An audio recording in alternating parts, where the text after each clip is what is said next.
All right, so the other big news over the weekend, and how does it impact us? And we talked about, the Bears having the number 1 overall pick. What we want the Bears to do is the wrong thing. We want the Bears, whatever they do, we hope it's the wrong thing.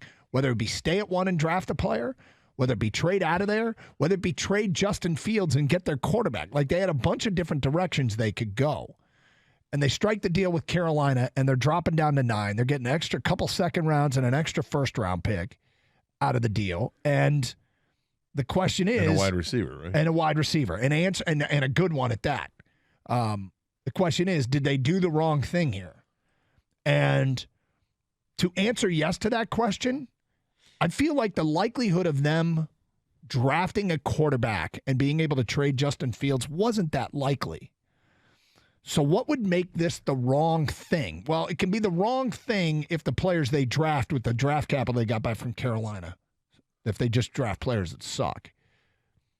Would the wrong thing be they've traded down so far that they pass on maybe the next, and I'm just going to throw it, like, then Willie Anderson the next Lawrence Taylor? Or they got down, they want Skoronski, but they went down too far because they could use a tackle to get Skoronski. Yeah, I think that's the way I would look at it. I think first of all, I think they traded too far too soon. It seems like maybe you could have traded with one of those other teams, either at 2 or at 4. If you had played your cards right, you could have traded with Houston, perhaps. Although Houston may have just said, "Do what you're going to do. We're going to take what other quarterback isn't." We've got our ideas, and the rankings are all pretty close, so it's not worth moving up to number 1 to get our quarterback. But Indianapolis at 4, you would have thought that would be a better trade for Chicago, because then they still have their choice of everybody, with the exception of quarterback, because they have their quarterback. But they would have their choice of Will Anderson or Jalen Carter or Tyree Wilson, whatever they like. Instead, now they trade back to 9. They got a nice haul in return.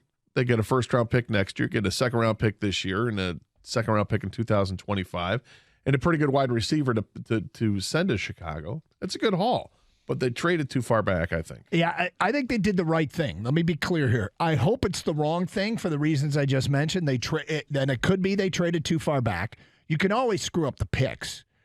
And are they going to rue who they didn't take? Are they going to rue that they didn't get Anderson, or they didn't get Skoronski, or they didn't get Jalen Carter, or they didn't get, or basically Justin Fields doesn't work out? Now, I would bet right now that Fields is going to work out to an extent that I think, he can win there. The team's been terrible around him, and he has, made things happen for them offensively that, is pretty much a testament to him. Getting DJ Moore, a legitimate threat, who was pretty good last year with crappy quarterbacks throwing to him, is a real nice land for them. That is a real nice land for them. It is, and you always worry about the Bears and what they're going to put on the field. Is it going to be something that is concerning? And Moore is a great addition to that team, because they can use picks on wide receivers in this draft as well to improve themselves. Their pick at 9 now. I mean, sky's the limit what they could do. I'm afraid of this, that the Bears are just going to back into a great situation and do what they should do, which is take the offensive line. Right. Like it's just too smart of a move. That's what they should do, which is probably what I would have done no matter where I traded in that first round to begin with, because protect the investment.